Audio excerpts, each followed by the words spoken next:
Says we are live. Now I just got to get to the video so I can actually see the chat. Yeah, I'll just check on my iPad actually. Hang on a second. There we go, got you.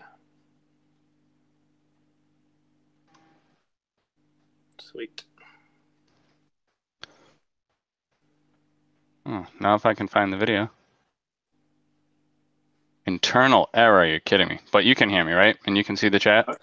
I can hear you and I can see the chat, yeah. All right.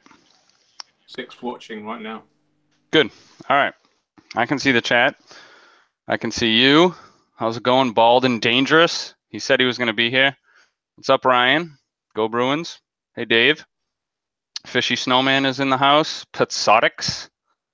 Do we have anybody that is from the UK or Europe that stayed up for this live stream?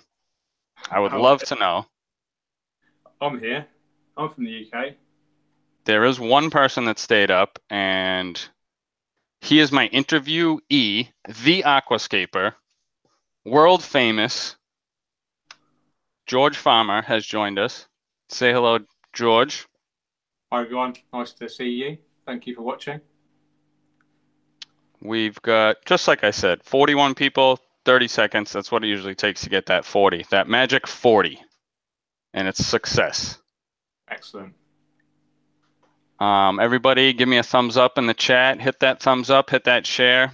Come visit this live stream. I've been really excited for quite a while now to interview George, and he's here. George, why don't you introduce yourself and tell us a little bit about what you love about the hobby? Sure. Yeah, so my name's George Farmer. I'm a professional aquascaper from the UK, and I've been fully self-employed now for 4 years, just aquascaping. Been in the hobby for 15 years and kind of been semi-professional, sort of writing for magazines and doing bits and bobs for about 12 years. So I live and breathe aquascaping. It is my absolute passion. I'm very fortunate and very blessed to have aquascaping as my sole source of income now.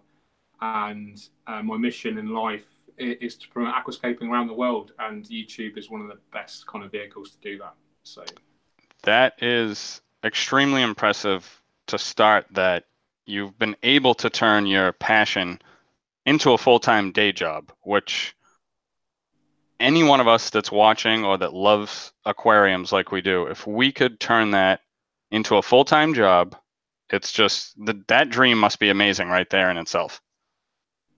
yeah, it is, but it is living the dream, but it's hard work. It's quite stressful.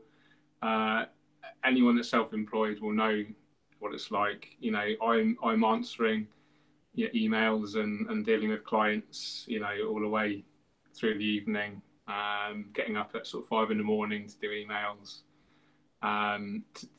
because I lived in a real comfort zone of a career. I was in the military, had a very good career in the Royal Air Force, and everything was kind of looked after for you. Even your accommodation was looked after for you. You were fed, and it was very structured, and you almost didn't have to think for yourself. And then you take the plunge into self-employment, and it's a whole new world. And it took me a little while to adjust, to be honest.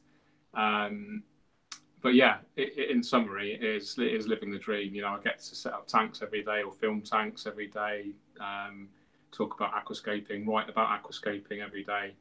And I guess one of my biggest fears was actually I'd get bored of it, or I'd lose the passion, I'd lose that drive, I'd lose motivation. But actually, with every day, it just grows. My passion grows, and I have to say YouTube has been a big part of that, to be honest, because I see the results of my efforts is being received well by the audience, and that to me is a massive motivator. So yeah, you can see, this is one of my favourite tanks at home right now. It's doing really well. So I also have to have a hobby for myself at home, and that's why I have a lot of professional aquascapers. They don't have aquascapes at home. but I have to have that because otherwise I'd lose that hobby. This actually wasn't on my list of questions, but it sparked a question. Um, Turning a love into labor is, now that you're doing aquascaping and taking care of tanks for a full-time career, does it take away from the part of the hobby that's really you love and the reason why you got into it, and make it more of a labor than a love? That's a really quite a profound question, actually. It, I think, turning it into a labour or a job, yeah, it does have the potential to ruin your hobby, and I've seen it happen before to some people. Um, but I think it makes me more. I try to turn it around and try to make it a positive thing, and make it. I'm becoming an even better hobbyist. So I try to think like the hobbyist, and I am still a hobbyist. And I think Rachel calls herself a professional hobbyist, and I kind of think that's a really nice thing to describe yourself as, and that's kind of where I see myself.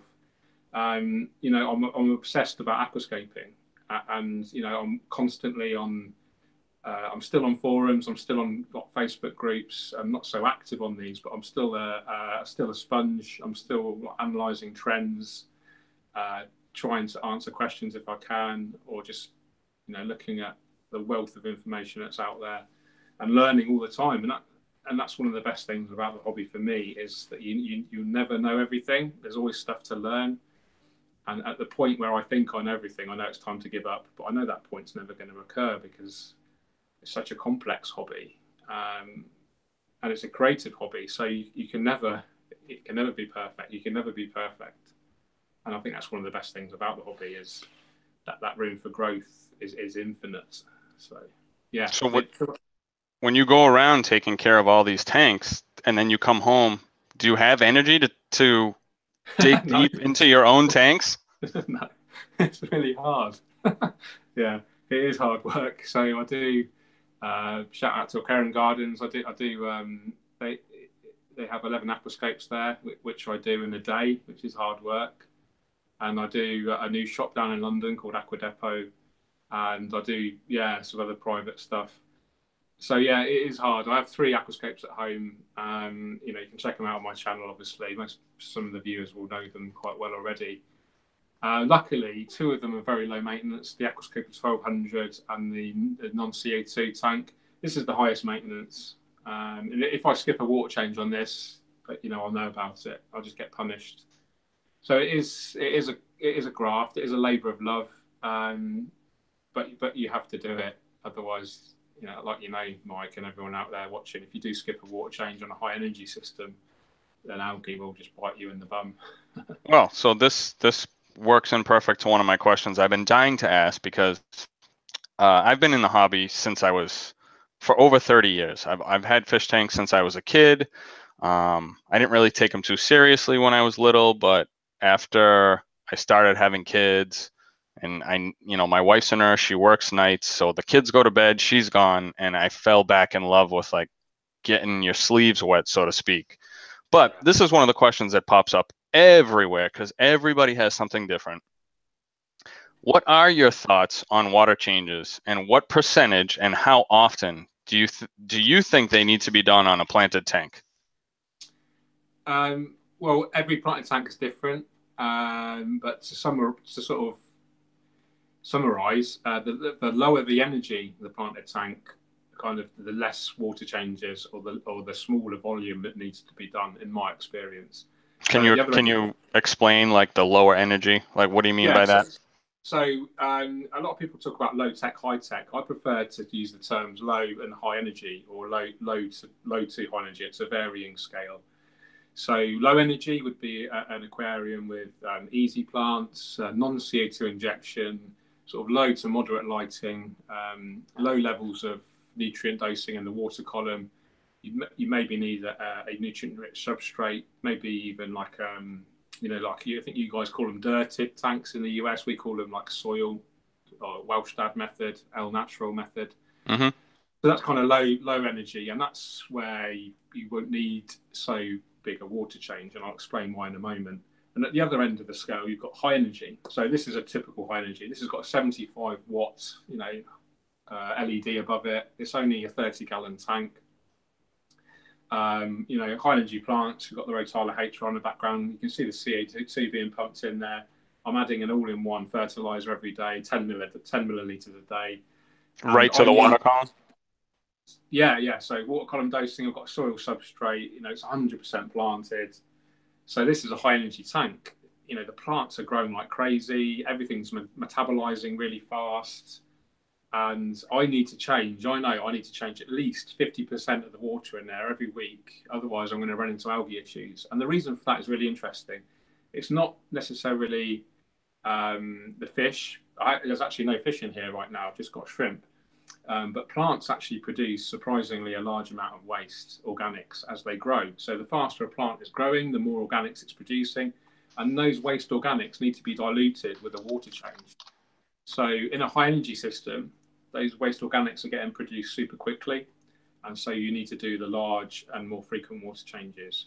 Conversely, in a low energy system, with lower levels of light, slower plant growth, obviously, you don't need to do those big water changes. You can get away. Some people don't even, Diana Wellstad method, just don't even do a water change. You're relying on all the microorganisms, the bacteria, the plants. They're looking after the water quality. So it's a very it's a sliding scale as well, and it's not just no water changes, loads of water changes. There's a scale. So my method of aquascaping and planted tanks, and I set up tanks for clients. I tend to do the high energy setups because people want these high impact aquascapes, and so I always advocate. My method personally is adding a lot of liquid fertilizer every day, and then doing a large water change at least once a week to reset those nutrient levels. And that just basically means that plants never go hungry. Plants prefer to have more nutrients than not enough. If a plant goes hungry, it starts producing chemicals which basically make algae attack it. So a poorly plant is the biggest trigger for algae. So you need to really look after those plants, give them decent nutrients either through the soil or the substrate or through the water column, so those plants get the nutrients through the leaves. Now, before I tell you about my tank, which is the complete opposite, are you using RODI water or water straight from the tap that you dechlorinate? Yeah, straight from the tap. I have quite hard water, the TDS of about 400. So GH. Wow, that is very, very high. Yeah, GH of 15 or so, KH of probably 8. So it's hard water. So I need to use more CO2. But as you can see, not having any dramas, any problems at all growing any plant I want. Now this tank I have behind me, I always refer to like low tech, high tech, and then like I always used to say in my old videos, medium tech tank, because if you're not dosing, EI method or whatever. Anyway, my tank is inert substrate. In the back corner, there is some aqua soil. I use root tabs in the sand because there is nothing the sand can offer plants. I have pressurized CO2 and highlights. The wattage on these LEDs is huge, but besides the root tabs directly in the soil, I don't dose anything to the water column, and I do water changes roughly every 2 to 3 months. I do 25% water change almost every 2 to 3 months.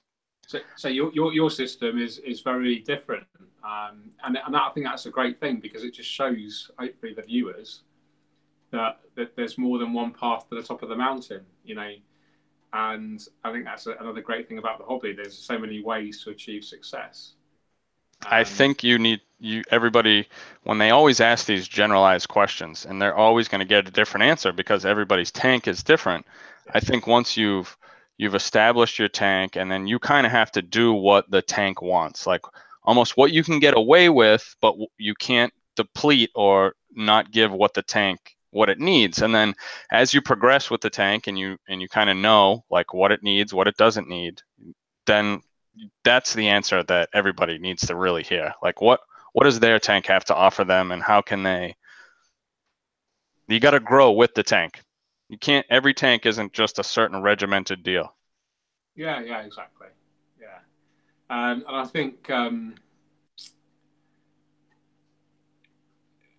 it's a topic worth talking about. Is general beginner advice, and I think with the amount of Facebook groups, forums now, there's so much conflicting advice. So I think I got asked a very good question from Art Penham, who runs the Tank on Fire podcast.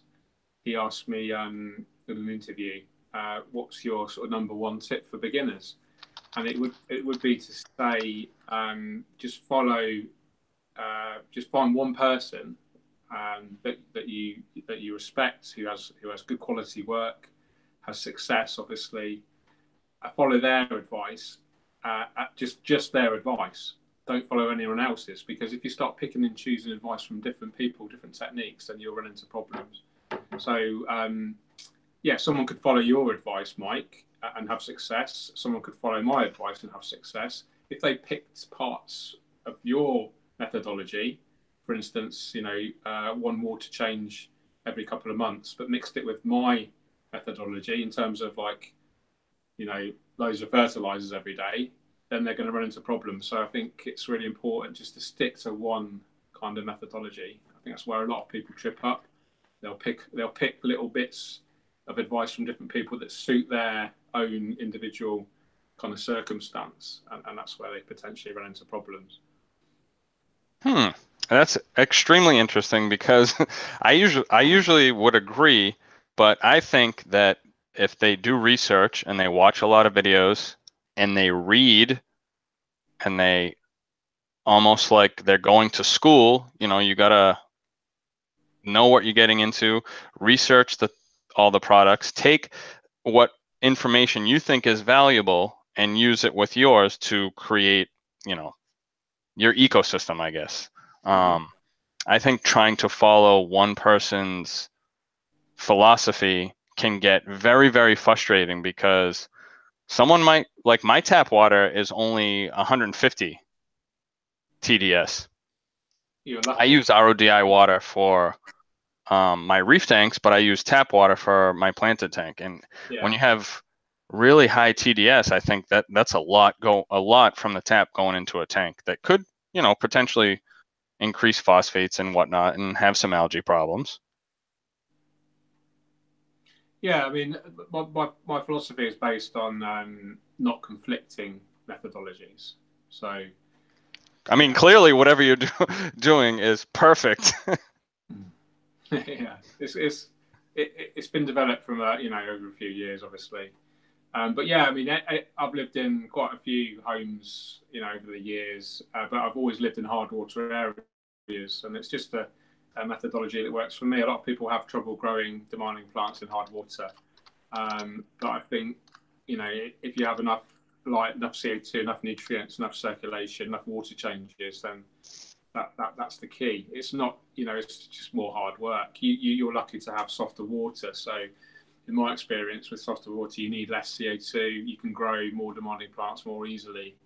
I'm unsure about the science of it. I think it's to do with alkalinity levels. CO2 becomes less, I think, available to plants with higher alkalinity. But that's maybe a topic for an in-depth or scientific topic for another interview at some point. But yeah, thanks to Cruz, and thank you to Paul for the super chats. You got some fellow guys awake with you, watching you. Oh, cool. Hello, UK. Let us know where you're from. Let us know what town you're from. It'd be interesting. Thanks again, Paul. Then $1.43 euros. So that's got to be like what, $50 American? Nice. Yeah. Euros. Yeah, we're obviously Great British pounds here, but yes, people are watching from Europe. That's even further time gap. So we're just like after 9 o'clock Eastern time. I'm 2 a.m. Where now? 2:15 in the morning UK time. They're going to be 3:15. So Oh they're probably goodness. just getting in from the nightclubs or something, Libby. Yeah, they're had a few beers and they're gonna watch this and crash on the couch. Nice. This is a great question I love to ask, and I have gotten a few answers that I didn't think, so I'm dying to know. So when you have plants and when you have light, you eventually get algae. I mean, you can't, no, not too many people just go after a tank and plant it and add your CO2 and add your light, and then like they've never ever had algae. Has there ever been a tank that you've set up where you just can't dial it in and the battle of algae where you're done? You're going to wipe the tank clean, take everything out of it and just start fresh because it's just not worth it anymore. Yeah, loads of times, especially when I started the hobby. I used to get really bad cyanobacteria, blue-green algae. Yep. Yeah, it used to really demotivate me. I used to want to give up the hobby at sometimes, and it wasn't until I realised, the cause, which is basically not enough circulation, too much light hitting the substrate. All cyanobacteria originates in the substrate. That's a fact. Yeah, and not low nitrates, in fact, can trigger cyanobacteria. And so it wasn't until I sort of did a bit of research and realised the causes that I could address them, obviously, and stop it from happening. I still, regular viewers to my channel will know that I regularly battle with Blackbeard Algae. I know you have as well, Mike. Guilty. Guilty. Yeah, and everyone does. It's a really, really common problem. And it's weird because I think it's sort of become really prevalent in the last sort of 5 to 10 years. It didn't seem to be a problem before this, and I'm not sure why. I don't know if it's just anecdotal thing, but yeah, I get it a lot, and I'm getting it a little bit on the wood. It always seems to go on the wood for me. I think it's just the wood kind of decomposing and the waste organics triggering the Blackbeard algae or the blackbrush algae. We'll call it BBA. Yep, So BBA. that's the one algae I get commonly right now. I get it in the displays that I look after at Aquarium Gardens, and I don't know if it's a water chemistry thing. I know a lot of it's to do with accumulation of waste organics, which can be addressed with the large water changes, etc. But yeah, I mean that most algae issues for me can be remedied by just decent maintenance practice, limiting light, a decent CO2, decent circulation. Yeah. That's the BBA is the one algae that can drive any hobbyist mental to the point where they just want to throw the whole tank out the window. Yeah. Because I've heard you need to, if you start from scratch with seed, or you're properly washing your plants and cleaning them with bleach or hydrogen peroxide, only buying from reputable dealers, even if you're doing everything right, like it just pops up out of nowhere. And it's almost, it is one of those crazy ones, and I actually think I think it's like a really fast evolver. It evolves really quickly. So like in some tanks, I'll dose like liquid carbon, even triple dose. Don't do this at home, guys. And it'll still be fine, and it's kind of this super like hardy algae that will kind of withstand spot dosing and everything. It's just like so in my non-CO2 tank, and I did a video on it. I literally got all the hardscape out and put it in a bucket of bleach just to completely nuke it to death. yeah. And actually, that did the trick, and it's looking really good. I'm going to do a video update on it soon. It's looking really sweet, actually. But yeah, BBA is a really interesting, long scientific kind of thread on the UCAPS forum. It's about 20 pages long, and you've got like proper scientists on there talking about it, vitamin B12 and like really kind of in-depth stuff. So if people want to really have a deep dive into it, then check that out. But yeah, BBA is the nemesis of a lot of aquascapers. My go-to is I mix hydrogen peroxide 3% with Flourish Excel. Oh wow, you mix them together. I mix them together. I tried this. I have a video series on it. Because I was dosing, even with the pressurized CO2, I was starting to dose Excel on the leaves, and then I would also try hydrogen peroxide, and maybe it would go away, maybe it would come back. But I mixed the two together, and it just annihilated the Blackbeard algae and completely rid it of my tank. However, I did kill all my shrimp, so it is not invert safe, I would say.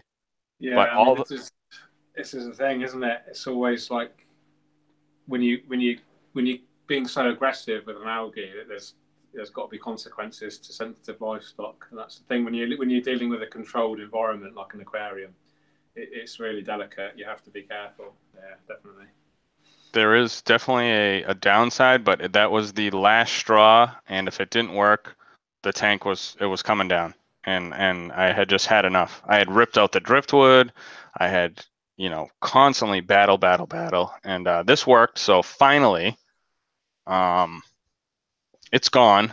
Hopefully, it's been 3 months since I've last seen any tiny little piece of black spore. So I'm hoping it's the end. Yeah, well, good luck with it, mate, because I know what it's like. Yeah, Yeah, you too. It's the worst. yeah, Um, a lot of people.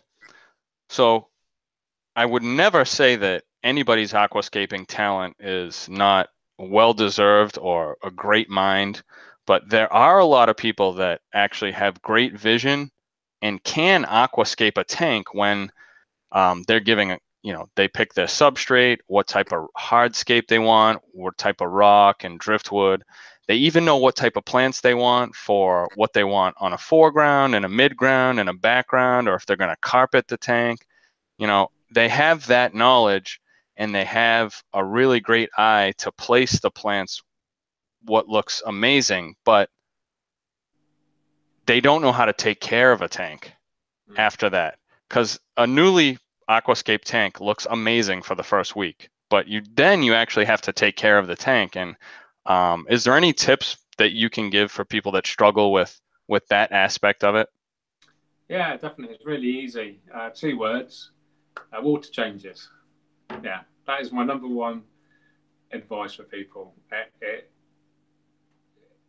I do loads of water changes, and I think it really, really helps. And I'm not exactly sure the science behind it. Um, I know it dilutes everything, which I think is a good thing, and especially if you're dealing with like a super rich substrate, so ADA Aquasoil Amazonia, for instance, has a really large ammonia spike. And if you don't do those initial water changes in the early stages, then you will be punished by algae, because one of the biggest algae triggers is ammonia. So unless you dilute that ammonia with your water changes, you will get algae. So I have quite a fixed methodology with my aquascapes, and it sounds really crazy, and a lot of people kind of raise their eyebrows at it. But in the first week, I change at least 50% of the water every day. And then for the second week, every other day. For the third week, every third day. And after 4 weeks, I change 50% of the water once a week. So it's crazy water change levels, I know. But I can guarantee if I do that with any aquascape, I won't get any algae issues. Wow. Again, Um, it's the water changes seems to be a one constant with a lot of people, and I would agree. Even though this one doesn't get water changes like that anymore, it certainly did when I first set it up 2 years ago. It was every other day, then it was every week, then it was every 2 weeks for after a year, and then I just slowly, the tank balanced out, and because of my hectic life, I usually try to get away with what I can get away with before things turn for the worst. yeah. So now I do at least a 50% water change on this one, and my Aquascaper 1200 I can get away with once every 3 or 4 weeks, because it's such a large volume of water. It's quite a low energy system in terms of the lighting's on quite a low level. I've got CO2 injection, but the plants are quite slow growing. I haven't got a lot of fish in there, so I know I can get away with one 50% every 2 or 3 weeks. My non-CO2 tank is interesting because a lot of people kind of advocate fewer water changes with non-CO2, but I found the BBA will come back quite quickly if I don't do the water changes. So I do it, and again I do at least 50% water change every week on the non-CO2 tank. But yeah, water changes is the key, and yeah, it just dilutes everything. It refreshes everything. If you're adding, I add liquid fertilizers every day in all my tanks, and it kind of resets those levels as well. I never test my water for anything. I never test for nutrients. I know if I'm adding a certain amount of fertilizer every day, that the plants are going to have enough nutrients. I know that because the system's mature, because I'm using good filtration and combined with the water changes, I know those levels aren't going to creep up. So I never need to test my aquarium water. I absolutely never test my aquariums, saltwater or freshwater. You just know by Yeah, I the mean, eye test, you know what your tank we're looks like. yeah, I mean, we're very experienced now, Mike. But you know, I would. It's not a bad habit to get into testing water, but especially as a beginner, until you get to know your aquariums. What I will say is, don't become obsessed with trying to hit certain nutrient levels. So, you might read on the internet, you know, plants do great with like a nitrate level of 20 parts per million and a phosphate level of 1 or 2 parts per million, or whatever those figures are. I don't know what people say these days. I'm not really that interested. But people will, you know, test their water and then add a little bit more nitrate or a little bit more phosphate, or try to take a little bit out, and then they're just chasing these numbers all the time to try and hit this perfect 20 or 2, whatever. And actually, that can cause more harm than good, because by them tinkering all the time, you're kind of upsetting the natural kind of balance of the system. So my personal, you know, methodology is the daily dosing and then large water changes, and that just keeps things nice and even. Never need to test the water. That's one of my biggest words of advice is don't chase numbers. Consistency in your tank is way more important than all the tiny fluctuations you try to make to hit those numbers. Because if the fish are happy and the plants are happy, you know, you trying to make exactly what the Amazon's water is or the Lake Malawi's water is, it's going to cause more damage to your tank, always Yeah, fluctuating up and down, than just staying consistent with what you have. exactly. Yeah, and you know, most fish, most plants are actually very adaptable to a wide range of parameters, as long as those parameters remain fairly consistent. Then the most important things are, you know, good oxygen levels, good circulation, keeping the tank relatively clean. Uh, you know, don't let the organics build up. You know, that's my number one tip. Just keep it quite clean, and you shouldn't have any dramas at all. Unless you want to breed like super sensitive soft water fish, or like, you know, say really hard water fish like Tanganyika and cichlids and stuff like that. Yeah, sure. You know, you're going to have to really focus on, you know, specific water parameters. But with Yeah, aquascaping, when you start breeding fish, you're getting into a different realm. But most of our fish, I don't believe are wild caught. I'm assuming the shrimp in your tank aren't wild caught shrimp. oh God, no, no. These are all cherry shrimp which have been bred from a colony, you know, years ago, which were bought from, they were bred from Taiwan probably. So yeah, none of my stuff is wild caught. Although some of the fish I keep are wild caught, like green neon tetras. But yeah, the vast majority of stuff I have is captive bred, definitely. Now, you clearly have amazing talent, and your name is well known. When people think of aquascaping, you know, they think of the big names, and your name is slowly getting in there. And it's really exciting to see from my point of view.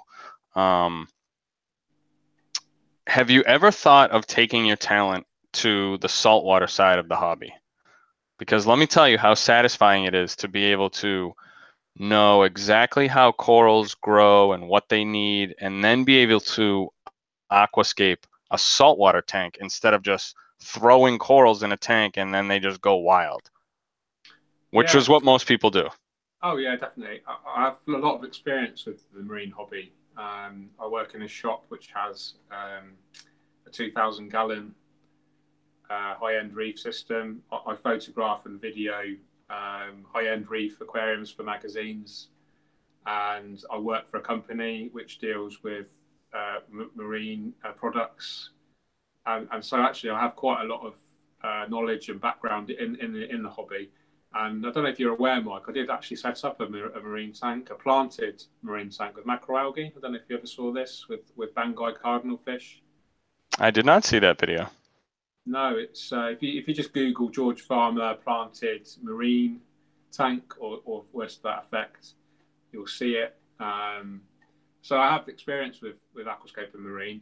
It's just it is something I'm interested in, but I'm massively more passionate about nature aquariums. It's an interesting topic. So I perceive reef tank, the reef tank hobby as something more to do with the aesthetic of it. It is very high impact. Typically, you're dealing with colourful corals, colourful fish, fast moving fish. It's much more for me. Kind of classic high-end reef is a very attention-grabbing, technicolor, high-impact work of. It's a work of art, but it's almost a accomplishment, a human accomplishment of technology over nature. So, you know, folk are growing these super demanding corals, you know, which are so sensitive to any kind of instability in water parameters. They're keeping, you know, very demanding fish, and they're using super high levels of lighting, super low nutrient levels. And this is obviously, you know, a tiny portion of the reef hobby. You know, I know there's another level, and for me that's great, and it is an achievement. And but I think it's almost like a lot of it is to do with the hobbyists themselves have a lot of disposable income. They need to have to be able to do this stuff. You know, some of the systems I've attended. There is a dynamic with saltwater where people in the hobby get really focused on the equipment that goes along with the hobby. Yeah, the gadget freaks, definitely. Yeah.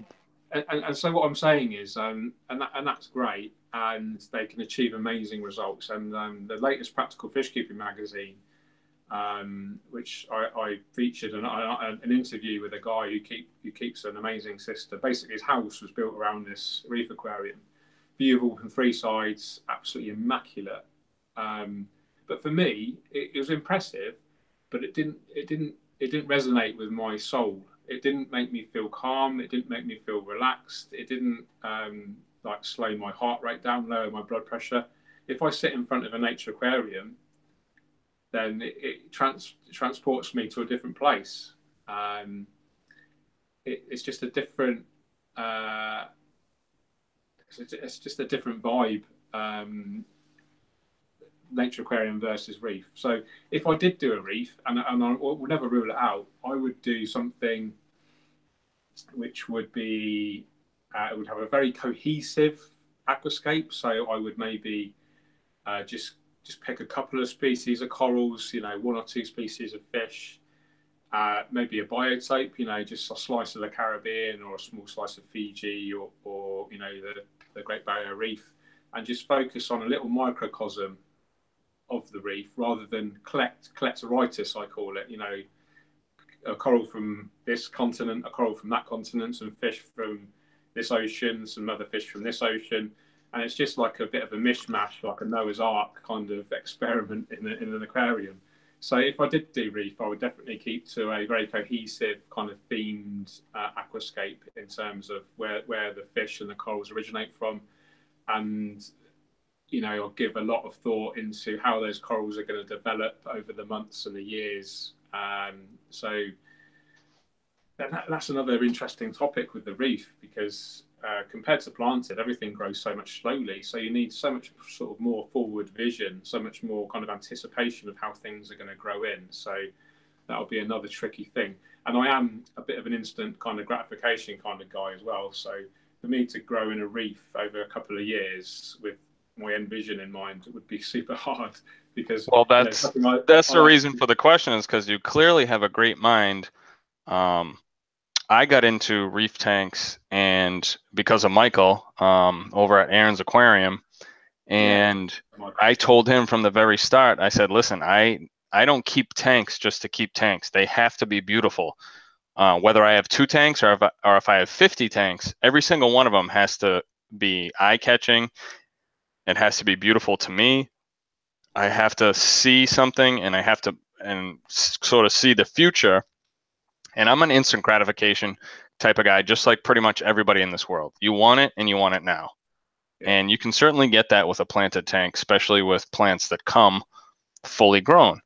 To envision a reef tank, and you're clearly have been in the hobby forever because you are more towards biotopes. You want to create something that is mirrored to nature, instead of taking a fish from the Pacific and taking a fish from way over here on the other side of the world and putting them in the same tank where they don't belong, and corals and whatnot. But once you sit in front of one of those reef tanks that you've created, that's been there for 2 or 3 years, and you get that little sway, gentle sway of everything, and it is truly gratifying at that moment, and very much something to appreciate. And I think you could really, really change the hobby if you've brought your talents over to that side as well. Yeah, I understand what you're saying, and I have the potential to do that. And I'm not trying to be kind of arrogant or anything, but I could approach, any kind of supplier and get all this stuff pretty much given to me. But I have to ask myself,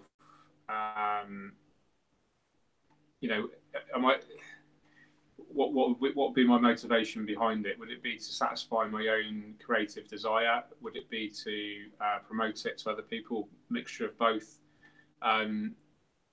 Yeah, if I had the time, maybe as well.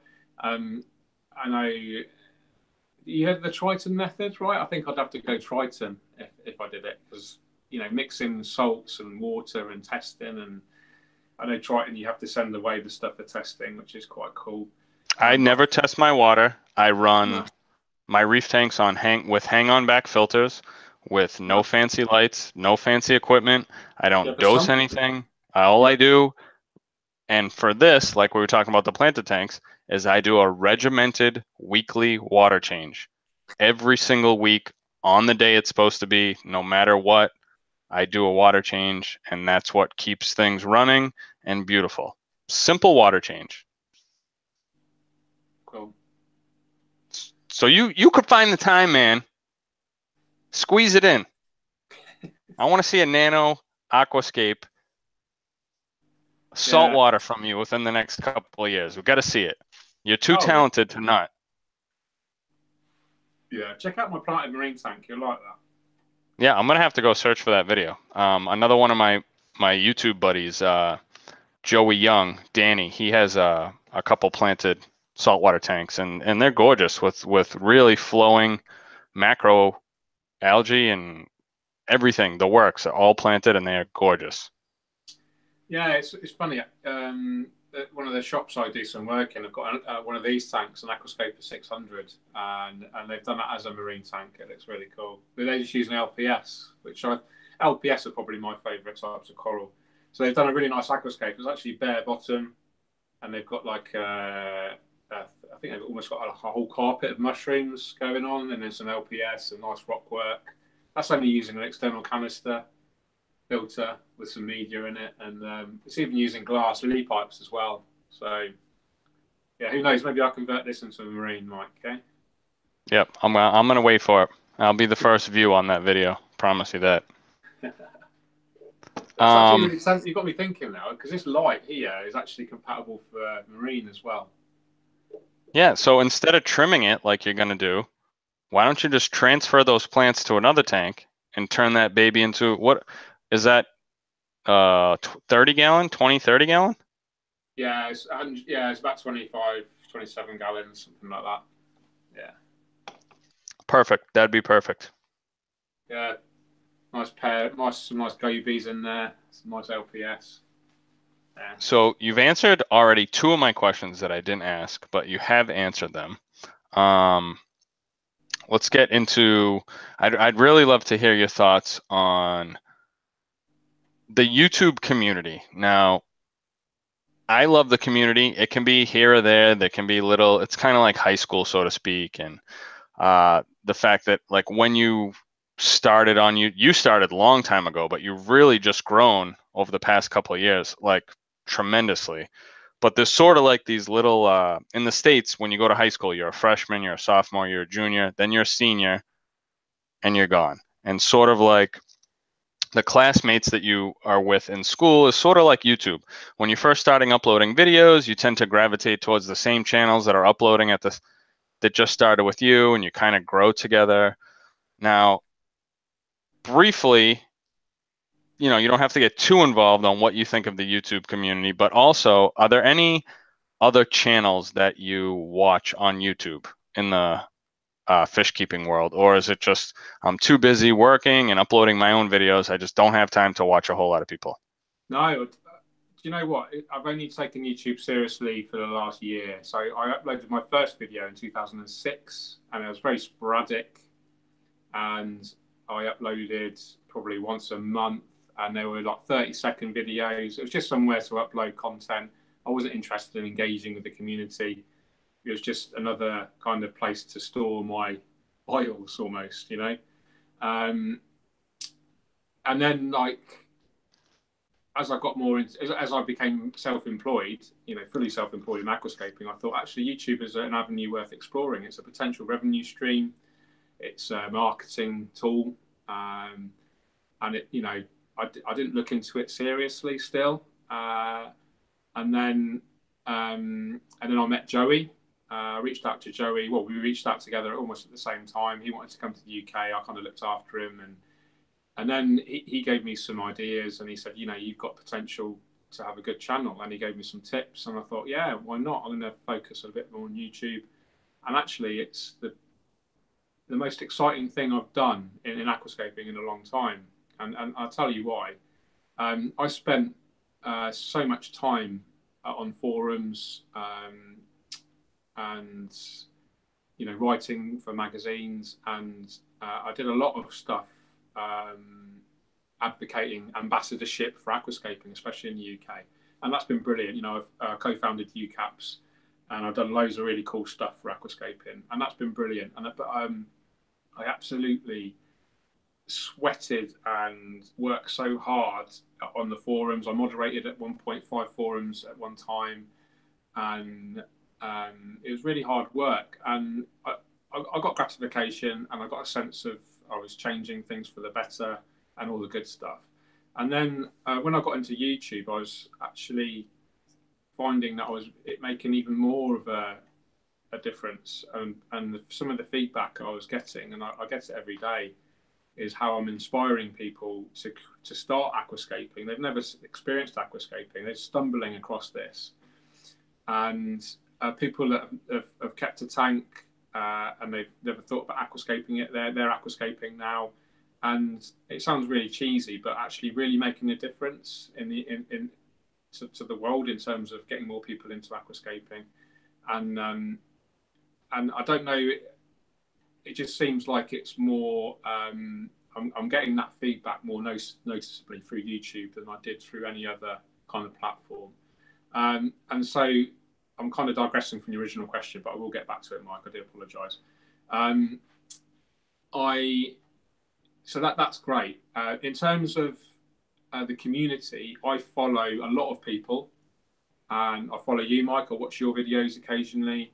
I follow Joey, the big guy, obviously, Rachel, Peck Tech, Michael Aaron's Aquarium, loads. I actually subscribe to probably over 50 aquarium channels, and I'll dip in and dip out of various guys, but I'm quite careful of who I watch too much, because I don't want to be kind of influenced I don't want to be seen as copying their style. So I have massive respect. I'll tell you my favourite YouTuber, aquarium YouTuber, is a couple of guys. There's ADU Aquascaping, David O'Brien. Stop right there. I have a question with him involved because he's one of my favorite as well. Okay. Continue.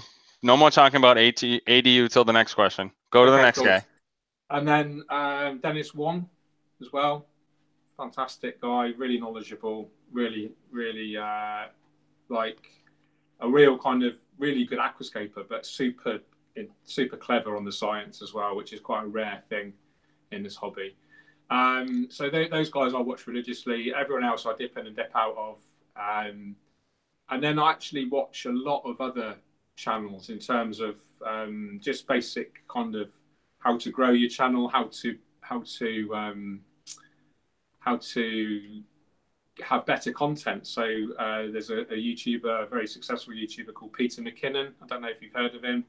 He basically teaches cinematography and photography, and his YouTube videos are absolutely epic. And I had a lot of inspiration with my kind of more cinematic style videos that you might have seen. I did one recently with Yuri's, which was there's no dialogue in it whatsoever, just music and just nice kind of panning shots and close-ups. And I've got quite nice camera equipment, so I can kind of make nice eye candy. So I watch a lot of that. I watch. I'm a photographer as well, and I've just sort of taken the next step with photography and trying to make nice films to watch, as well as just sort of fly on the wall kind of iPhone videos as well. So just trying to mix up loads of different styles of filming and video content. But if you speak to my other half, Emma, I'm obsessed. I'm obsessed with YouTube at the moment. I love it, and my channel's growing, and the vast majority of feedback is absolutely fantastic.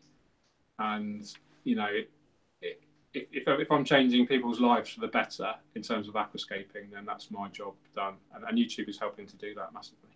And that is a great attitude to have. I started YouTube because I wanted to share what I knew, and I must have had over 100 videos on YouTube before I even knew that you could monetize videos. Yeah, I was just doing it to help people. And then Michael was like, hey, you can make money for your videos. I was like, what are you talking about? He's like, yeah, you monetize them. You ever see those ads on the front of videos? I was like, yeah. He's like, well, all those views you're getting are going to waste if you're not making money. And I was like, well, I'm just kind of doing this because I'm doing it anyway. And I figure I can help people. One of my favorite questions to ask, and I'm going to ask this one real quick before I ask this next one that involves ADU is, you're over 30,000 subscribers, which we all know the amount of subscribers you have doesn't translate to AdSense revenue, but the amount of views and watch time you have does. Now, I've watched a lot of your videos. Like I said, I don't comment on everybody's videos, but I do love to watch people's videos. So I know that your views are up. If your AdSense revenue stopped, would you continue to make videos for the community? Yeah, definitely. Yeah, and AdSense is only one part of the revenue stream. So I would just focus on other. If YouTube is a nice bonus to my monthly salary, if you like. It's not. I don't need it. It's like I say, it's a nice bonus. But I can quite easily monetize in other. I could focus my attention into other monetization strategies with YouTube, so affiliate marketing, sponsorship deals, etc. So if the money side of it isn't the main driver for me on YouTube, like yourself, I created hundreds of videos without monetizing them. It's like I say, it's a nice bonus, and it is. Let's face it, we're all motivated financially. We need financial stability and security to exist in this kind of Western society that we live in. So, I'm not gonna say that money isn't important. It is, but AdSense, to answer your specific question on AdSense, I would definitely still create YouTube videos. And if the revenue that I was getting from AdSense was so important, then I would look to replace that, like I said, via other strategies of monetization. No Right. problem. I guess it's not so much about the money, but once you reach a certain subscriber count and a certain, let's call it just the X dollar amount, sometimes, even if it's just a bonus, maybe it pays your cell phone bill or maybe it pays more bills, then all of a sudden you kind of get used to it and you feel sort of obligated to stay relevant by uploading videos when you might not have an idea or something to share that's relevant to the community, but more just staying on a upload schedule once you see that. And I see Yeah, a lot that's of YouTube channels get involved with that, and it's tough to stay relevant, but produce videos that are important and people want to watch, that provide something for the community. yeah. Yeah, it's an interesting journey for me in particular because I've been experimenting with lots of different styles of videos lately. I've done a series of vlogs in Germany. I've done purely cinematic videos with high-end camera equipment and mixing it with music. I've done sort of instructional, practical how-to guides. So there's a real blend of style. I've done reef tank videos. I've done everything. And I think the number one sort of thing I've taken away from that is actually people like a variation. They don't like just to see, oh, George is doing another update on his tank at home, So that keeps you on your feet. That keeps you motivated. And I've got so many. I don't think I'll ever run out of content. There's so much stuff. There's so many 2-minute tips I can do. There's so many aquascapes I work with every week. Yeah, it's sorry, I forgot. I'm getting tired now. What time is it? It's 3 o'clock in the morning UK time, so I'm a little bit wired. I'm gonna ask you this one last question, Okay. and then I know it's getting late for you. We'll turn you over to the chat and let people ask you a few questions. But Cool. so this was kind of on the line of, do you watch other people's YouTube channels? Now, two of my most favorite channels, one being ADU. Me and him are Facebook buddies, and we talk through Google Hangouts, and he's always been there to answer questions for me. He's super knowledgeable, and I've never met him in person, but he seems like a great guy. I love ADU Aquascaping, his channel. The knowledge he brings to the table, as well as his ability to scape a tank, is amazing. I watch your channel. Now, I'm talking about aquascaping channels for the most part. And I watch a channel that I really think you should check out. He hasn't uploaded a video in a while, but it's Shizdank Tanks. That's SHIZDANK Tanks. You would see his tanks and see also someone who has true ability and knowledge in the aquascaping world. And those two people, including yourselves, are pretty much the three channels I watch specifically to see how beautiful the tanks are and get some knowledge on aquascaping. Cool. I'll check him out. That sounds cool. I love David because like you say, he's got this rare mix of scientific knowledge. I think he's doing like a master's in some sort of biology. Oh, he's been in school, feels like, for like 10 years. It's like constantly going to school. Yeah, he's just like a lifetime student, isn't he? And yeah, he's a really good aquascaper. And I was really touched. I was really proud when he did an upload, and he kind of dedicated it to me because he did it in like a cinematic sort of style of filming, which I was doing quite a lot of at that time. So he gave me like a shout out in his title, which was really, really nice of him. So if you're watching, David, thank you so much for everything you do. It's really cool. Yeah, he's great. I'm gonna type. I always type it in the chat because I know a lot of people don't see his stuff. He lives in the desert. He does a lot of outside water growing as well, with different types of cactuses that bloom, and just beautiful pictures on Instagram and Facebook. But you take a look at some of his older YouTube videos, and you'll be impressed. And I think you'll fall in love with his channel as well. Yeah, check him out. ADU Aquascaping. Yeah, definitely. Yeah. And shiz dank tanks. So I'm gonna leave some of these questions for another time. We don't need to go through them all because I know it's late where you are. If anybody that's watching, ask me one more, Mike. Ask me your, out of all the ones you got left, ask me your favorite. Let's get one more going. my favorite one, I might have to get out. Let's see here. Because I've tried to gear them towards, because I know the people that are watching are, thank you, Daryl, and Cruz, and Reefer Gill, and Paul for all the super chats. Because I want to ask you questions that I'm curious about, as well as the viewers are curious about. Let's go with this one. What are your go-to hardy plants that you would aquascape and recommend for beginners that they can feel comfortable with using to start their hobby, that's going to thrive in, let's say, maybe not the most balanced, perfect tank, but is going to get people excited to continue in the hobby? Because one of my biggest things is teaching people how to do things simple so that they're excited about it and they want to learn and move forward, as opposed to setting them up for failure, I guess you would say. Yeah, definitely. Yeah. So, I mean, it's the classics like Java Fern, Crips, Anubias,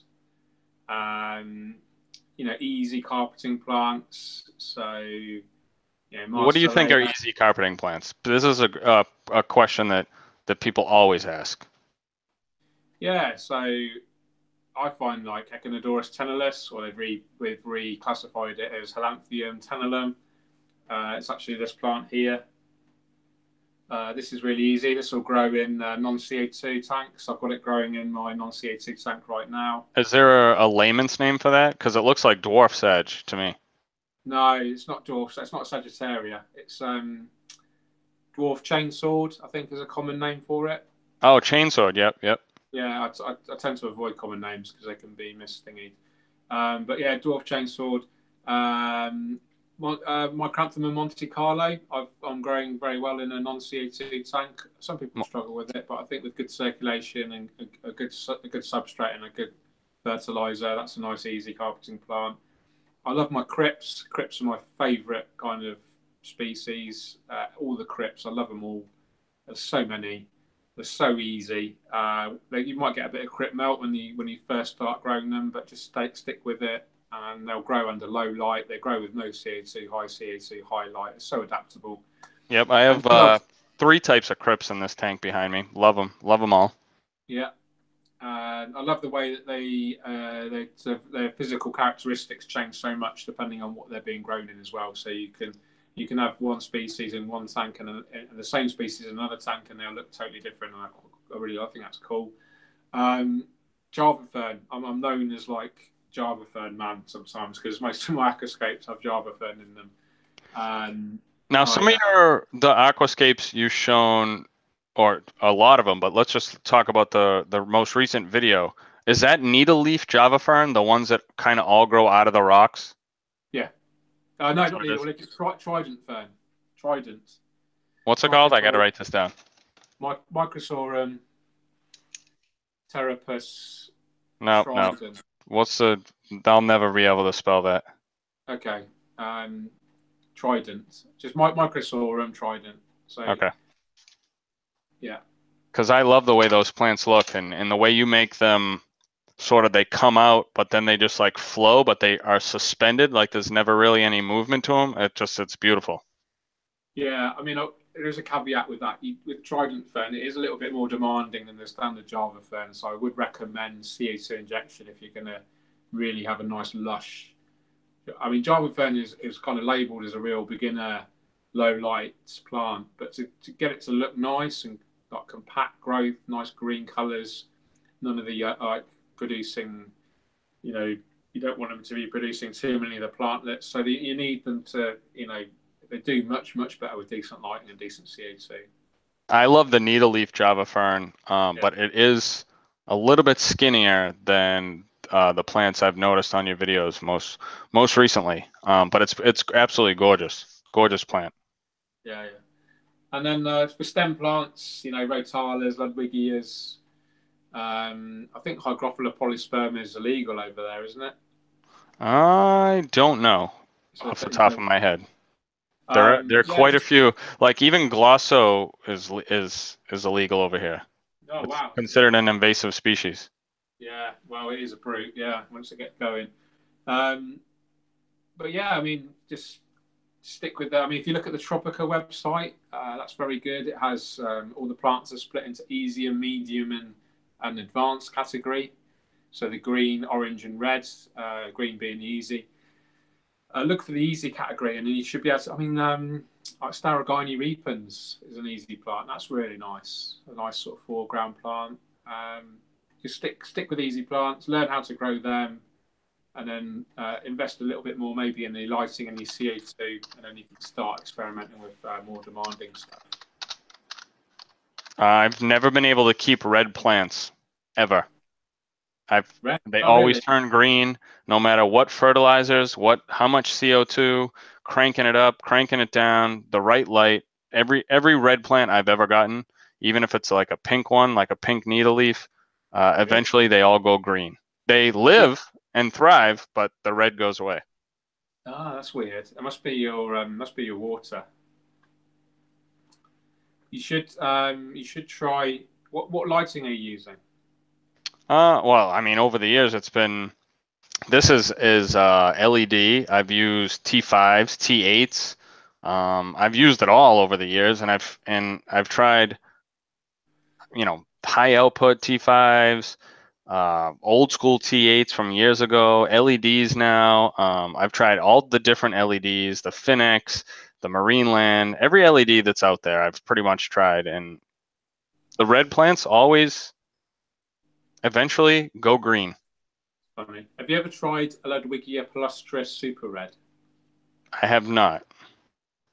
That will stay red for you. I guarantee it. Ludwigia, what's the middle word? Flustrous? Palustris. So PAL Yeah.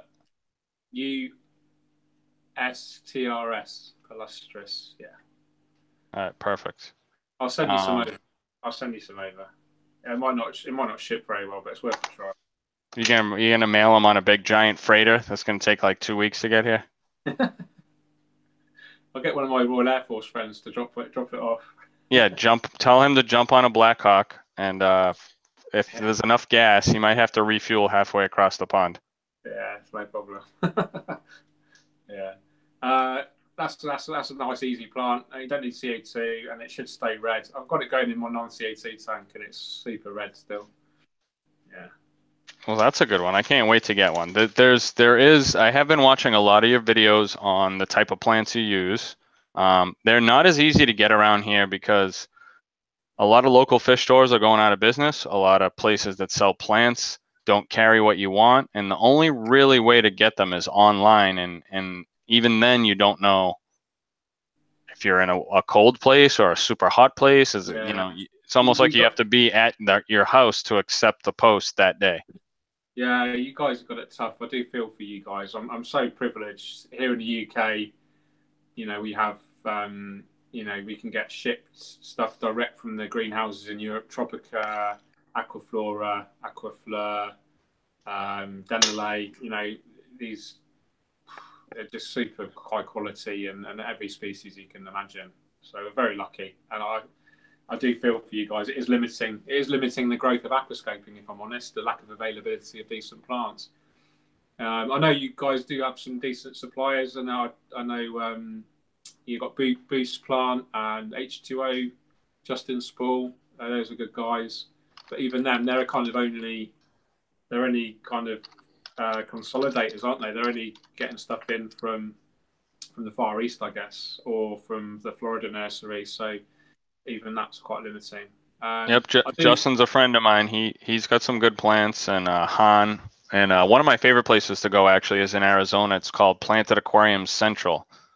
They seem to always have the right plants, and they always send you way more than you've ordered, and they're always, excuse me, beautiful, in That's good shape. cool.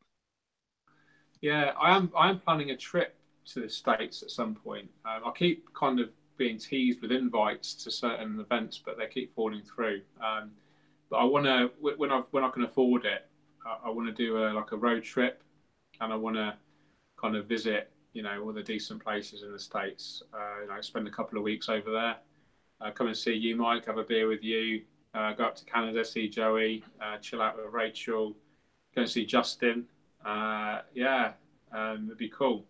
Well, There's me, lots. Rachel, and Justin are all like pretty much in the Northeast. Rachel's in Yeah, Pennsylvania, but that's a short trip, and that would be amazing if you would come over here. I know a lot of people. If you could make it to a show, like for instance, one of the biggest shows of the whole year is the Aquatic Experience. yeah. I That's was in New invited. Jersey this year, and I'll be I know. there, and Justin will be there, and a lot of people. Rachel will be there. That's a great place to start off at. Yeah, I mean, I was invited there last year, but it was in where was it last year? Chicago. Yeah, but they cancelled me budgets or something. So then they said, "Oh, we'll get you this year," and then I've not heard anything. So maybe I just come on my own under my own steam if I can afford the if I can afford the flights. They're not cheap, unfortunately. Yeah, Michael will be coming over, and you should hop on a plane with him, and you guys can fly right into Boston and drive right on down. Yeah, that sounds good. When is it? What time of year? Is it October? Yeah, October. I think it's October 18th, right around there, that weekend. Okay. Yeah, I should make it. I'm going to Interzoo in a couple of weeks. That's really cool. If you can ever come to Interzoo, that's a trade show in Europe and Germany. It's like one of the biggest aquatic trade shows Yep, all in Europe. my wholesalers I always talk about that they're over there. Yeah, I don't like it's to travel. I don't like to leave my house if I don't have to. no, I I'm love a, traveling. Love it. I live in the woods, and that's where I like to be. Yeah, that's cool. Yeah, no, it'd be cool, mate. I'd like to come and see you. And yeah, it sounds like you have quite a nice family kind of unit, and you've got your hobby, and that's really cool. Well, I would love to take you out to dinner. So anytime you come anywhere near Massachusetts, I'll definitely make the exception, and I will leave my house and we'll go out to dinner. Hey, thanks, mate. So I know it's pushing 3:15 a.m. UK time, Yeah, folks. That's very, very late. So I just want to thank George for staying up and coming on, and I know he's tired, so I'm gonna let him interact with you guys for a few minutes, and then we'll let him go to bed. Yes, D, I am cutting wood every day. So if anybody has any questions for George, please feel free to leave them in the chat now, and I am going to leave this to you, George, for a couple minutes and see what people have to say. cool. Mike, you like to read the questions out to me because I can't see from here. Oh yeah, sure. Yeah, yeah. So just read out whatever, yeah, whatever you see, and I'll do my best to answer. All right. First, I would like to say, Unlucky Eddie, you are a bastard. He's asking why I didn't call him a bastard yet. He's a guy from the Northeast, the New England region that has moved all the way across the country. Cruz would like to know, are you going to Aqua Depot? Yeah, yeah. I work there. I work there 1 day a week. I look after all their freshwater aquascapes. So yeah, I'm definitely going there. And Paul would like for you to mention and talk about the Aqua Expo. Yeah, this is Aqua Depot. So there's a store it's actually where Joey had his UK events, Aqua Depot. It's a shop in London. And on the 27th of May, which I think is a Sunday, there's a Reef Expo and there's a Freshwater Expo as well. So kind of consumer events where hobbyists can come along. It's free. And there will be trade there, trade stands as well. And I'm going to run a couple of aquascaping workshops. There's some amazing displays there just to be inspired by. It's going to be a really cool community vibe, hobbyists getting together, having a chat. Come and see me, come and watch me do some aquascaping. Michael Aarons from Aarons Aquarium is kind of heading it. He's kind of organising it. He's dealing with all of the sort of industry side of it. I'm just kind of dealing with like the freshwater hobbyist side of it.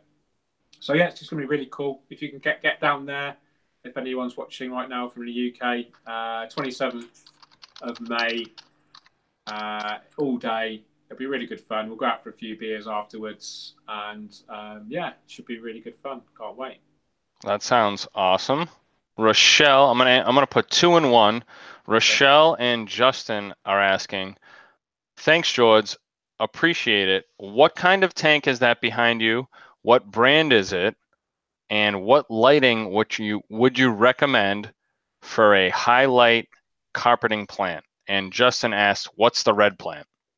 Okay, I'll answer Justin's first. That's really easy.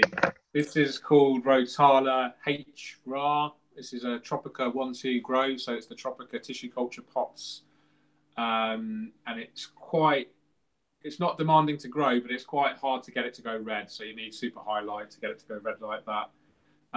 The other question was to do with what aquarium is it? This is an Aquascaper 600. This is a brand developed by myself and a company called Evolution Aqua, which are a UK-based company manufacturer. We've got our own range of aquariums. The Aquascaper 600. There's 6 different sizes. The 300 cube, which is a 12-inch cube, all the way up to a 6 foot by 2 foot by 2 foot, and everything in between. This is 2 foot by 20 inches front to back by 14 inches high, 25 gallons, 26 gallons, something like that. What was the other question? Sorry. Oh, what lighting for a highlight carpeting plant? I really like the Twin Star series. I think they're available over there. If you've got a 2 foot tank, then the Twin Star 600S is very, very good. 45 watts, RGB, and it'll grow any plant you want in a 2 foot tank, basically. Other options, what else can I say? So many lights out there. I'm going to go for like the more kind of well-known premium brands. So you've got the ADA Solar RGB, very expensive but beautiful, beautiful light in terms of not just the unit itself, but the color, the color rendition of the plants. You've got Rochelle is asking if you have a link to the aquarium. Do you have that in your videos? This, the length of it. The link to buy the aquarium. Oh, no. Is that in any of your videos? Is Rochelle in the US? I have no clue. She's asking if you can link the aquarium, and if you have the link in one of your videos, I would just ask her to go. Yeah, I mean, if you go to, if you just Google is the easiest thing. Just Google the Aquascaper Evolution Aqua. Yeah, okay, perfect. Forward, the Aquascaper Evolution Aqua. You'll see the website. Unfortunately, she's in Canada. Aren't available in the US yet. So how about Canada? No. So sorry, Rochelle. If anyone if we need distributors, we need people to place orders. We've got them in Australia, we've got them in Dubai, we've got them in Denmark, Holland, but the biggest demand, ironically, is from the States and Canada. But there's no distributors or wholesalers that are willing to do an order. So maybe my Aquarium Box should place a nice order for those tanks in the US. That'd be nice. I have lots of people, since I cheers. I love to drink beer. I'm a beer guy. We've got some people asking, what's George's beer of choice? Oh, actually, this is Sprite. But I do have a little cheeky beer here waiting for me post event. But I did have still look like an alcoholic now. But I do. Excuse me a minute. I had a beer with a pizza earlier. This is probably one of the best beers in the world. Stella. I love Stella. Stella Artois in a pint-sized can as well. So that is my favourite beer of all time. My favorite beer of all time, I have 2 favorite beers. One is Guinness. Yeah, I love Guinness too. And 2 is from a company in Vermont called Magic Hat. and they make a beer. They make several beers, and one of their beers is called just simply Number 9. And Magic Hat Number 9 is one of my favorite beers. It's an ale, and it's delicious. Cool. Yeah, so that's my favorite beer. So, any other questions, Mike?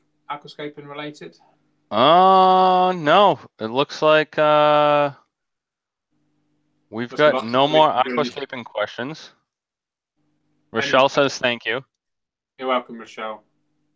Just put the pressure. Anyone that's watching from the States right now or Canada, if you're interested in this, in the aquascaping products, just put pressure on your retailers.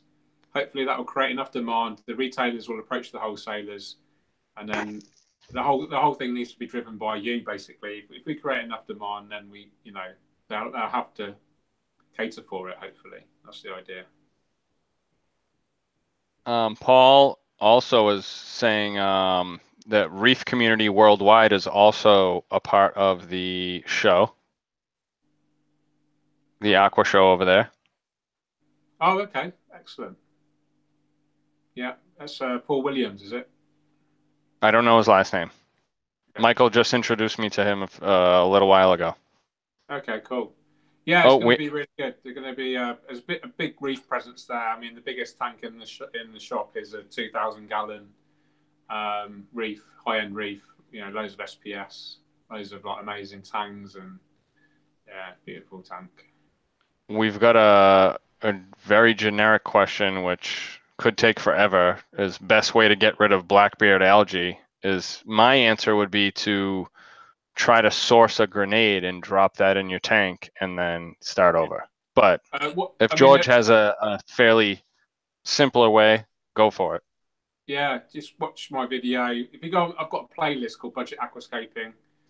Check that out, and you'll see how I got it and then how I got rid of it. But basically, take all the hardscape out, put it in a bucket of bleach and water mixed together. So about 1 part bleach for 10 parts water. Keep it in there for an hour or so. Take it out, rinse it off thoroughly, put it back in some water with dechlorinator. Give it a really good, soak, and rinse it again. A bit more dechlorinator. Put it in your tank, and I can guarantee you the BBA will disappear. The BBA on the plants, just trim off the worst affected leaves. Maybe spot those with Excel, and then just address the cause of the BBA, and then hopefully it won't come back again. Yeah, that's literally the worst. The only thing I can say is that I have mixed 50% Excel with a 50% hydrogen peroxide. 3% is the hydrogen peroxide concentration, and that completely annihilated it. However, I do not believe it's safe for inverts. And you would proceed with caution with fish. So I'm not a doctor or a scientist, but it does work. But I'm not responsible for any of your livestock dying. Yeah, I mean, introducing any harmful chemical like liquid carbon, the active ingredient is glutaraldehyde, which is horrendous. If you read the MSDS health and safety data sheet on it, you wouldn't want to touch it. It's flipping horrible stuff.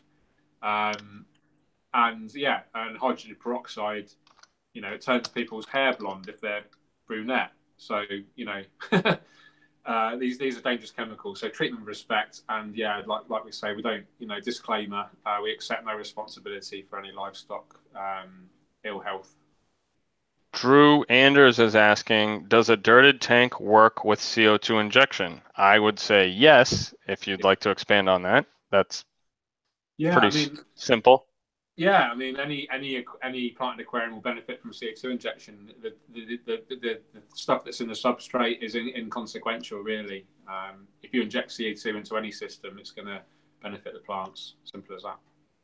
Do you strongly believe in starting a newly planted tank with a nutrient-rich substrate as sort of like your base? No, not really. I tend to use soils, like a commercial soil, like aqua soil or tropical soil, etc. Just because it's a nice product, it's consistent, and I prefer it to a dirted tank. But I have very good results with using a base layer of like a tropical plant substrate or Denelay 9-in-1. There's a few other, you know, the stuff that you put as a base layer and then you stick on like standard sand or gravel on top. I've had good results for that as well. But I'm a great believer in investing in the best equipment that you can that you could afford to start with to give you the best chance of success. So you can succeed like with inert quartz gravel, like I say, with just even root tabs is fine. But soil is my go-to if I want the best kind of chance and easiest kind of time for the plants. Give the plants like the easiest path to success. Yep. Perfect. Does anybody else have any lovely questions for George? It's going to be the sun is going to be rising in about what, 2 hours over there? I think I'm gonna probably might as well stay up and go for a run in 2 hours. Yeah, it's going to be a long day. I've got to tile the kitchen today. Yeah, see, now's the time where you're like mixed between, do I drink a beer and go to bed, or do I have a coffee and start my day? Yeah, I know. It's like no man's land. Yeah, you're in like purgatory. You're in like the middle. I know. I might just like binge watch some YouTube after this. Yeah, there you go. Just go binge watch YouTube, lay in bed, crash for like 15 minutes, then get up, grab an English muffin from England, actually. I've got a question for the viewers, actually. Oh, perfect. I love this. Yeah. So, anyone that watches my channel already, can they let me know what direction they want the channel to go in? Do they want me to do more vlog content? Do they want me to do more kind of updates on my homescapes? Do they want me to do more kind of creating newscapes? Let me know. Or are you quite happy with the way the blend is right now? Let me know. Feedback's really important to me. I want to, the audience is like the customer. It's really important for me to kind of make you guys happy. So while I'm waiting for those answers to fly in, Cruz has asked, what is stag algae? I don't even know what that is. I'm guessing it's an abbreviation of staghorn algae. You've heard of that, Mike? I have heard of it. I don't think I've ever had it. Staghorn algae. Yeah, it's quite a distinct algae, and it looks like antlers. Staghorn. It normally appears on like the tips of leaves of plants. It's like a translucent grey colour, and they're kind of like prongs that come up from the leaf, and they look like I say, like antlers. It's anecdotally, it's caused by like most algae, accumulation of waste organics, especially in a dirty filter.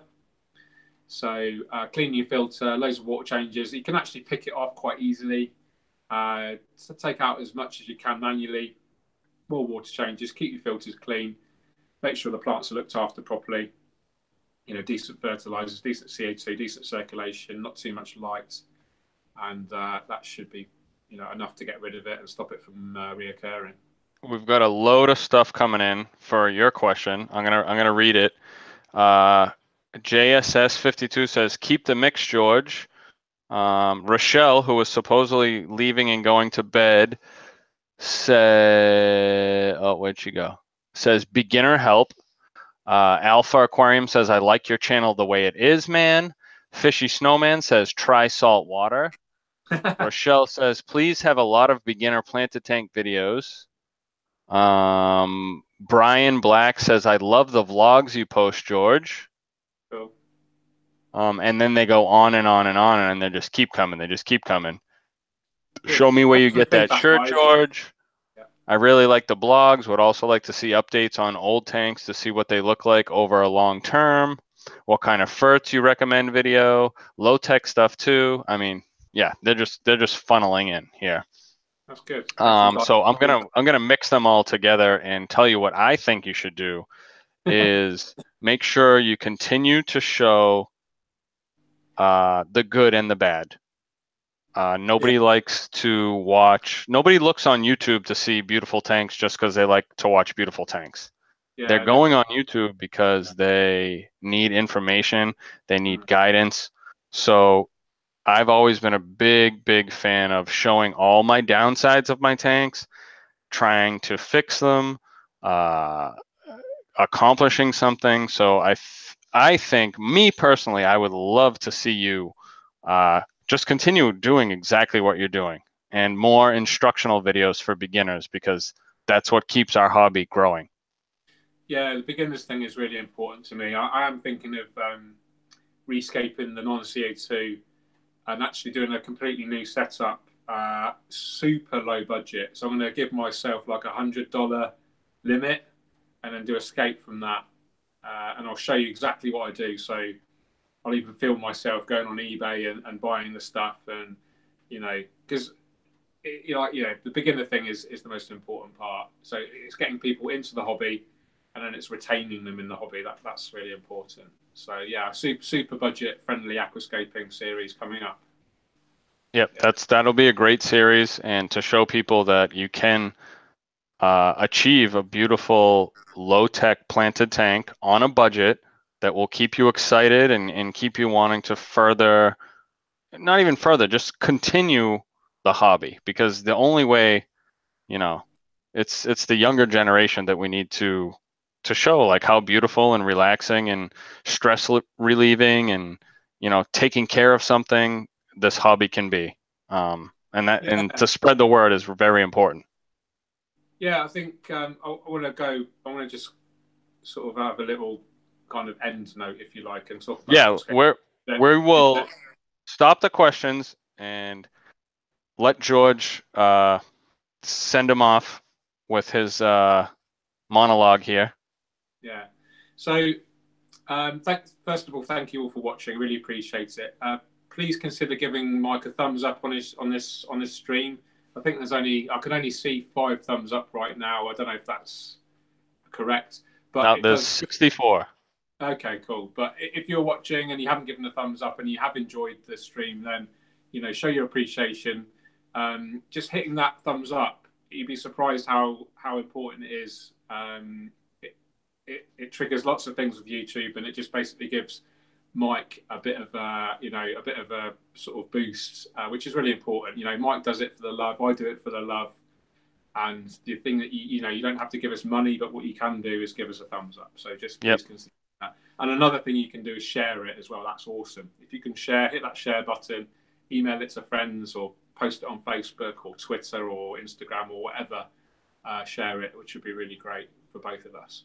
I just want to talk about aquascaping, and I want to kind of hopefully inspire some people that are watching that might need a bit more inspiration. So, aquascaping is a beautiful hobby, and you can change people's lives with it for the better. So if you're struggling with it, then don't give up. Watch Mike's channel, watch my channel, watch other people's channel, and just stick with it.